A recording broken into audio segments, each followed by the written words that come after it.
Hello my dear friends, कैसे हैं आप सब।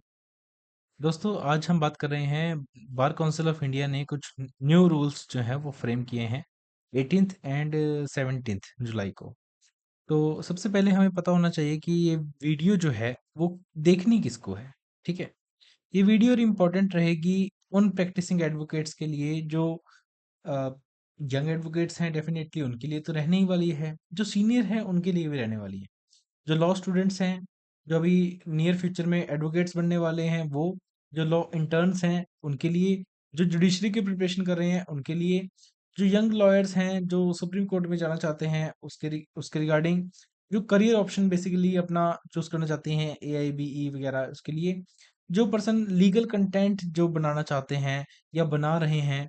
ठीक है, तो उनके लिए तो ये सबसे ज्यादा इंपॉर्टेंट है क्योंकि उनके लिए तो एक मेजर अनाउंसमेंट है ये बेसिकली। ठीक है, और बहुत सारे लॉयर्स जो हैं AI का यूज कर रहे हैं तो उनके लिए भी ये डेफिनेटली इंपॉर्टेंट रहने वाला सेशन। ठीक है, सबसे पहले मैं आपको बता देता हूँ कि बार काउंसिल ऑफ इंडिया ने 17 और 18 जुलाई को एक सर्कुलर निकाला। ठीक है, इस इंपॉर्टेंट सर्कुलर के अंदर इन्होंने बताया कि देखिए बहुत सारे एडवोकेट्स ऐसे हैं जो सोशल मीडिया के साथ अ, अपनी आपकी एक इमेज ऐसे बना रखी है उन्होंने कि वो जो क्या काम कर रहे हैं वो अपना काइंड ऑफ प्रमोशनल काम कर रहे हैं वहां पे, तो उन्होंने इन चीजों पे बैन किया है बेसिकली। इन्होंने कहा है कि जो एडवोकेट्स की ऑनलाइन और सोशल मीडिया की जो प्रेजेंस है उसको लेकर इन्होंने ना स्ट्रिक्ट रेगुलेशंस फ्रेम किए हैं। ठीक है, इन्होंने कहा कि भाई देखिए अगर हम ऐसा ना करें तो क्या होगा। तो स्ट्रिक्ट जो बेसिकली जो प्रोफेशन है हमारा, प्रोफेशन की डिग्निटी और डेकोरम मेंटेन हम नहीं कर पाएंगे।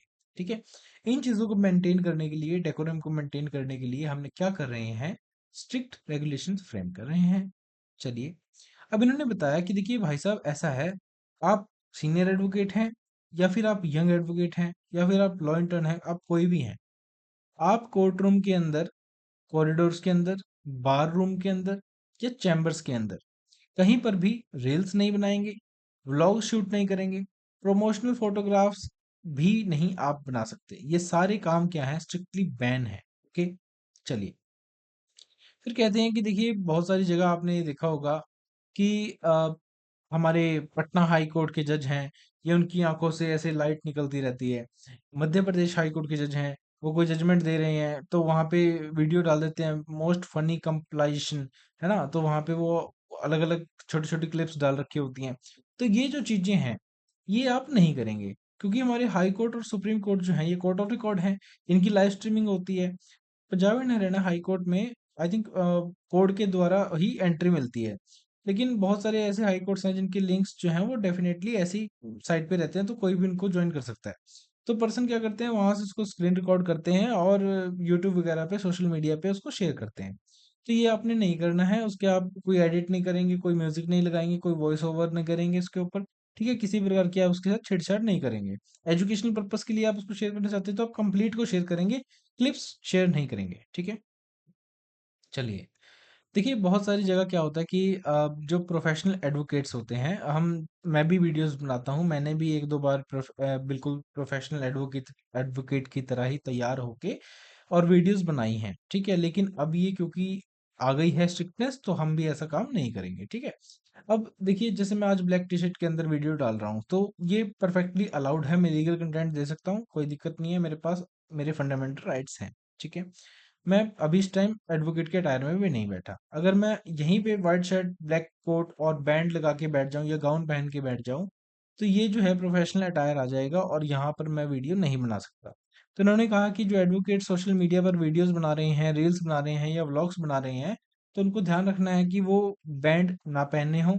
ठीक है, रोब्स ना पहने हो या फिर जो गाउन है वो उनको नहीं पहनना है। ठीक है, क्योंकि ये जो चीजें हैं ये प्राइमरीली प्रेमा फेसा ये शो करते हैं कि ये प्रोफेशनल अटायर है, तो प्रोफेशनल अटायर प्रोफेशनल जगह पर होता है, हर जगह नहीं होता। ठीक है, तो इसीलिए ये चीजें आपको ध्यान रखनी है। AI का यूज करने वाले थोड़ा समझदार हो जाना, क्योंकि कई लोग क्या करेंगे कि अपनी AI से फोटोज बनवा लेंगे बैंड लगे हुए, कि वो कहेंगे कि हमने थोड़ी लगा रखेंगे, तो मेरा AI अवेटर है या अवतार कहते हैं जिसको हम, कि ये तो उसने पहन रखा है या वो वाली फोटो है तो ये तो नहीं होना चाहिए इसके बारे में कुछ। लेकिन इन्होंने कहा कि देखिए भाई ये भी स्ट्रिक्टली प्रोहिबिटेड एक्ट है। ठीक है, कुछ हमारे साथी एडवोकेट्स क्या करते हैं या मतलब हमने देखा है कई जगह कि जैसे कोई पर्टिकुलर मैटर से डील करता है, तो अपने क्लाइंट को बुलाते हैं चैम्बर में और साथ वाली सीट पे बिठाते हैं और उनको कहते हैं कि आप एक वीडियो रिकॉर्ड करें और जिसमें आप वो बोलते हैं कि अगर आपको इस टाइप का, जैसे फॉर एग्जांपल अगर आप कोर्ट मैरिज करवानी है, एक दिन के अंदर ही सेम डे रजिस्टर्ड करवानी है, तो फलाने जगह कोर्ट में आप आइए, इन वकील साहब से मिलिए, ये बहुत अच्छा काम करवाते हैं। ठीक है, तो ये वीडियो में जो वो साथ में बैठे होते हैं ना, तो ये काइंड ऑफ प्रमोशनल होता है, ये काइंड ऑफ ऐसा लगता है कि एडवर्टीजमेंट करवा रहे हैं।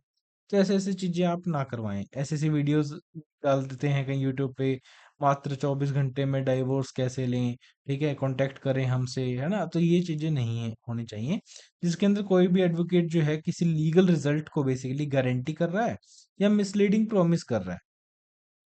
एडवोकेट्स के हाथ में बहुत बार चीजें होती भी हैं, बहुत बार चीजें नहीं भी होती, ठीक है। तो वो क्या करते हैं कई बार, मतलब ये भी नहीं कह सकते कि मिसलीड करते हैं, मिसलीड नहीं करते हैं, लेकिन अब बेस्ट ऑफ देयर नॉलेज वो बात कह देते हैं, लेकिन उनको ऐसा नहीं कहना है कि श्योरिटी के साथ नहीं कहना कि ये तो हो ही जाएगा, ताकि क्लाइंट्स उसके पास आए, इस पर्पज से, ठीक है, ध्यान रखना है।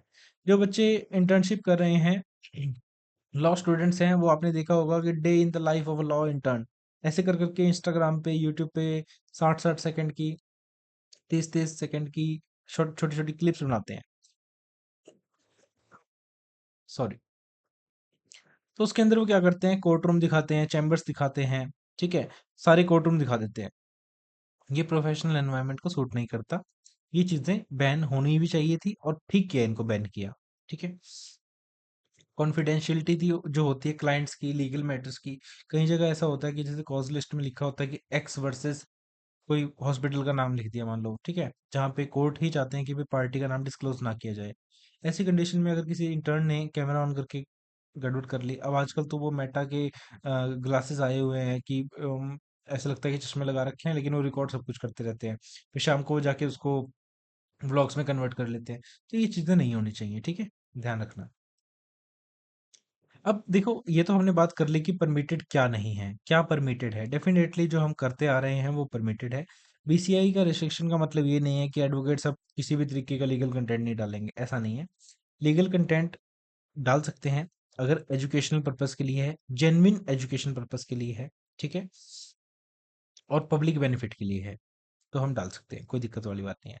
जहाँ पे मैं आपको बताता हूँ कि कॉग्निजेबल और नॉन कॉग्निजेबल के बीच में डिफरेंस क्या है, डेफिनेटली बना सकता हूँ मैं वीडियो। मैं आज भी तो आपको बीसीआई की रूल्स ही बता रहा हूँ, और इससे पहले और इससे इसके बाद क्या करूंगा, आरपीएससी एपीओ 2026 के लिए लेक्चर डाल रहा हूँ, बीएसए भी पढ़ाऊंगा, बीएनएस भी पढ़ाऊंगा, बीएनएसएस भी पढ़ाऊंगा। सारे लोकल एक्ट्स हम पढ़ा रहे हैं। एससी एसटी मैंने आपको पढ़ा दिया है, आर्म्स एक्ट आपको पढ़ा दिया है, जेजे एक्ट मैंने आपको पढ़ा दिया है, ठीक है। तो इतने सारे मैंने आपको सब्जेक्ट पढ़ा दिए, तो ये एजुकेशनल मटेरियल ही तो है। अब कुछ होती हैं लीगल अवेयरनेस पे पोस्ट होती हैं, ठीक है, जैसे मैं इंस्टाग्राम पे पोस्ट डालता हूँ 5 to 6 फोटोज को कंबाइन करके या स्लाइड्स को कंबाइन करके, नो योर राइट्स, कि हर नागरिक को ये राइट्स पता होने चाहिए कि वो होटल में जाके वॉशरूम यूज कर सकता है, पानी पी सकता है, ठीक है, पेट्रोल पंप पे वॉशरूम यूज करना उसका फंडामेंटल राइट हो सकता है, वो कोई दिक्कत वाली बात नहीं है उसके अंदर, ठीक है। ऐसी ऐसी चीजें जो हैं वो एजुकेट कर सकता हूँ मैं लोगों को। तो ये जो है लीगल अवेयरनेस की जो पोस्ट कर रहा हूँ मैं, ये किसी भी तरीके से बैन नहीं होगा, ठीक है। जजमेंट की समरीज, अगर मुझे लगता है कि सुप्रीम कोर्ट की जजमेंट जो है वो लोगों को भी जाननी चाहिए, या फिर यंग लॉ एडवोकेट्स हैं जो इतने टिपिकल लैंग्वेज या टिपिकल इंग्लिश नहीं समझ पा रहे हैं, तो मैं उसका एक इंग्लिश वर्जन ट्रांसलेट करके या उससे थोड़ा सा और सिंपलर वे में उसको क्या कर रहा हूँ, आप तक पहुंचा रहा हूँ, ठीक है, पोस्ट बना रहा हूँ या शेयर कर रहा हूँ। मैं अपनी वीडियोस के अंदर पहले फैक्ट्स बता रहा हूँ, फिर लीगल इश्यूज बता रहा हूँ, फिर जजमेंट बता रहा हूँ, फिर उसके अंदर क्या मतलब फाइंडिंग्स हुई, प्रिंसिपल क्या लेट डाउन हुए, क्या गाइडलाइंस लेट डाउन की गई, ये सब कुछ बता रहा हूँ। तो ये क्या है, ये डेफिनेटली ये कोई दिक्कत वाली बात नहीं है, ये आप करवा सकते हैं, कर सकते हैं, ठीक है। जजमेंट समरीज मैंने आपको बता दिया, ठीक है। देखिए, अगर आप अपनी इंफॉर्मेशन को एडवर्टाइजिंग के लिए या क्लाइंट को अपनी तरफ बुलाने के लिए इस पर्पस से अपनी एडवर्टीजमेंट कर रहे हैं, अपनी चीजें बता रहे हैं, तो ये चीजें ठीक नहीं है, ठीक है, फिर ये प्रोहिबिटेड एक्ट है, ठीक है। लेकिन हाँ, अगर आप एजुकेशनल पर्पस के कंटेक्स्ट में किसी एडवोकेट अपनी बेसिस प्रोफेशनल इंफॉर्मेशन डिस्क्लोज कर रहा है, तो उस केस में ये वैलिड रहेगा। जैसे मान लो मैं लेक्चर ले रहा हूँ, लेक्चर लेते लेते किसी बच्चे ने पूछा कि सर, एनरोलमेंट, मैं एआईबी के लिए पढ़ा रहा हूँ, ठीक है, तो बच्चे ने पूछा कि सर जब हम लॉ कर लेंगे तो लॉ करने के बाद क्या हमें कोई लाइसेंस मिलता है? मैं कहूँगा डेफिनेटली मिलता है, स्टेट बार काउंसिल आपको लाइसेंस देती है। अगर किसी ने मुझसे पूछा कि क्या वो लाइसेंस हम देख सकते हैं, मैं पढ़ाने के पर्पज से उनको अपनी लाइसेंस की फोटो दिखा देता हूँ। इसके अंदर मैंने दिखाया कि ऐसे ऐसे करके है, यहाँ पे स्टेट बार काउंसिल ऑफ का नाम होता है, बार काउंसिल ऑफ इंडिया ऐसे से, ये मेरा नाम है, ये है, और ये मेरा एनरोलमेंट नंबर है। तो ये चीजें क्या है, ये प्रोफेशनल इंफॉर्मेशन है डेफिनेटली, और ये मैंने एजुकेशनल पर्पज के लिए अपने स्टूडेंट्स को दिखाई है, तो इसमें कोई दिक्कत वाली बात नहीं है। लेकिन मैं इसी का ही बड़ा सारा पोस्टर बना के बहुत बड़ा और गेट पे टांग दूं और कहूं कि भाई मैं बहुत बड़ा एडवोकेट हूँ, ये हूँ वो हूँ, तो ये चीजें जो है मेरे प्रोफेशनल एथिक्स के अगेंस्ट जाएंगी। तो बेसिकली सारा खेल प्रोफेशनल एथिक्स के साथ साथ घूम रहा है, ठीक है। सबसे इम्पोर्टेंट, जो बच्चे फीस की बात कर रहे थे, देखिए सबसे पहले ये कुछ, जहाँ तक मुझे याद आता है 2023 में मैंने राउंड अबाउट 23-24 के करीब फीस पे की थी, ठीक है। अब थोड़ा रिसेंटली वो 750 रुपये हो गई थी, और अब फिर से उसको 22,500 पे कर दिया गया है। इन्होंने कहा कि SC ST और पर्सन विद बेंचमार्क डिसेबिलिटी को 75% का कंसेशन हम दे देंगे, ठीक है। चलो ठीक है, दे दोगे आप। और इन्होंने कहा कि भाई देखो 18,000 रुपये तो जो है स्टेट बार काउंसिल को जाएंगे, मतलब Punjab and Haryana bar council को, अगर हम पंजाब एंड हरियाणा की बात करें, चंडीगढ़ की बात करें तो, ठीक है। और बार काउंसिल ऑफ इंडिया को जाएंगे 4500 रुपये, 4,500, ठीक है। तो ये बन गए हमारे 22,500, 22,500। तो देखिए एक बात का ध्यान रखना है आपको, कि जो EWS है उसकी बात इन्होंने नहीं की है, ठीक है। चलिए, एक कंसर्न उसके अंदर ये भी था कि देखो अ, जैसे बहुत सारे बच्चे ऐसे हैं जो लो बैकग्राउंड से आते हैं। लो बैकग्राउंड इन द सेंस कि, लॉ बैकग्राउंड नहीं कहा मैंने, लो लो का है, LOW, इन द सेंस कि जो मतलब बहुत मुश्किल से लॉ की है जिन्होंने, अब वो सोचते हैं कि हम प्रैक्टिस कर लें, लेकिन उनको प्रैक्टिस करने से पहले उनको 22,500 रुपये पे करने पड़ेंगे, ठीक है। ये अमाउंट पे करने के बाद ही उनको रजिस्ट्रेशन, उनका लाइसेंस मिलेगा। उसके बाद इनको AIBE भी करना है, ठीक है। ये AIB करने के बाद फिर अगर मान लो ये ADA लग जाते हैं, मतलब बेसिकली जुडिशरी की बात करो, छोटा क्यों बोलना, जैसे जुडिशरी में सिलेक्ट हो जाता है, जज बन जाते हैं, तो जैसे ही जज बनते हैं तो इनको ये अपना लाइसेंस वापस सस्पेंड करवाना पड़ता है, ठीक है। तो गए 22,500 पानी में, लेकिन फिर उसको बंदे को वो दुख नहीं होता क्योंकि वो जज बन गया होता है, ठीक है। फॉरेन लॉयर्स के बारे में भी सर्कुलर के अंदर बताया गया है कि देखिए जो फॉरेन लॉयर्स है वो इंडियन लॉ प्रैक्टिस नहीं कर सकते हैं। बस वो फॉरेन लॉ और जो आर्बिट्रेशन मैटर्स हैं, जिनको परमिट किया गया है बेसिकली, ठीक है, उनको ही प्रैक्टिस किया जा सकता है, बाकी को नहीं किया जा सकता। ओके। वुमेन रिजर्वेशन इन बार काउंसिल इलेक्शंस, जो बार काउंसिल के इलेक्शन होते हैं उसके अंदर वुमेन्स का रिप्रेजेंटेशन के लिए मैंडेटरी सीट रिजर्वेशन की बात की गई है, इसको इंट्रोड्यूस किया गया है, ठीक है, ताकि जो एक्टिव और मीनिंगफुल रिप्रेजेंटेशन है वुमेन्स का, उसको इंश्योर किया जा सके। ओके। चलिए, यहीं तक था हमारा सर्कुलर। अब एक लास्ट चीज मैं आपको बताता हूँ। कुछ बच्चों ने लास्ट वीडियो के कमेंट में पूछा था कि सर इंटर्नशिप कैसे करें, AIB की प्रिपरेशन कैसे करें, और कुछ ने तो ये भी पूछा था कि भाई हम क्या चूज करें, हमारा लॉ हो चुका है, हम लिटिगेशन में जाएं, हम कॉर्पोरेट में जाएं, जुडिशरी में जाएं, टीचिंग में जाएं, लीगल रिसर्च में जाएं, या क्या करें, हम समझ नहीं आ रहा। तो देखो भाई, जो इंटर्नशिप करने वाले बच्चे हैं, आपके लिए तो इम्पोर्टेंट यही चीजें है कि आप व्लॉग्स पे कम ध्यान देके और इंटर्नशिप पे ज़्यादा ध्यान दे तो ज़्यादा बढ़िया है, ठीक है। चलिए, AIB की प्रिपरेशंस के लिए देखो भाई, मैं वेरी स्पेसिफिक, आपको सेक्शन नंबर पता होने चाहिए। सेक्शन नंबर आपको डायरेक्ट मिलेंगे तो वहां से भी काम चल जाएगा आपका। डेफिनेशंस आपको पता होना चाहिए कि लगभग सेक्शन 2 में, सेक्शन 3 में सब यहीं पे दे रखी होती हैं, ठीक है। आपको पता होना चाहिए कि कौन सी डेफिनेशन कहाँ पर डिफाइन कहाँ पर है, ठीक है।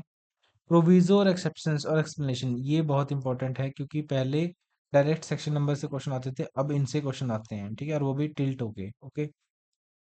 जो इंपॉर्टेंट प्रोविजन है, जैसे 173 का हो गया BNSS के अंदर, ठीक है। और मर्डर कल्पेबल होमिसाइड्स, ये जो ये तो मैंने चलो फिर भी आपको वो बता दिए हैं सब्सटेंटिव लॉ। प्रोसीजरल लॉ के अगर अंदर बात करें तो जैसे रिजेक्शन ऑफ प्लेंट वगैरह हैं। तो ये जो इम्पोर्टेंट है, बेसिकली बहुत ही ज़्यादा इंपॉर्टेंट है, इनको आप छोड़ के नहीं जा सकते, इनको आपको डिटेल में पढ़ना पड़ेगा, क्योंकि इनसे रिलेटेड क्या पता केस लॉ पूछ ले। आपके सामने बेयर एक्ट तो है, पर बेयर एक्ट के अंदर केस लॉ नहीं होते, ठीक है। तो ध्यान रखना है आप इस बात का। और यही थी आज की वीडियो, और अगर आपने अभी तक चैनल को सब्सक्राइब नहीं किया तो आप चैनल को सब्सक्राइब करें। ये है हमारा चैनल अमिका जिनस नाम से, ठीक है। और हमने राजस्थान APO का एक फ्री बैच जो है वो यूट्यूब पे शुरू किया हुआ है, और उसके अंदर हमने अभी तक आर्म्स एक्ट और SC ST और JJ एक्ट, इसको कवर कर लिया है। और बहुत सारी वीडियोस हमारे चैनल पे वैसे भी हैं। अगर आपको कोई कंटेंट रिक्वायर्ड होता है तो आप मुझे डीएम भी कर सकते हैं, उसके रिगार्डिंग मैं स्पेशल वीडियो बनाने के लिए भी तत्पर हूँ। ठीक है। थैंक यू दोस्तों, थैंक यू। आप सबको बहुत प्यार मिल रहा है, वीडियोस को बहुत आप सपोर्ट कर रहे हैं। ऐसे ही प्यार अपना बनाए रखें। आपके लिए भरपूर कोशिश करता हूँ मैं कि बेस्ट से बेस्ट कंटेंट लेके आऊँ। Thank you. Thank you. जय हिंद।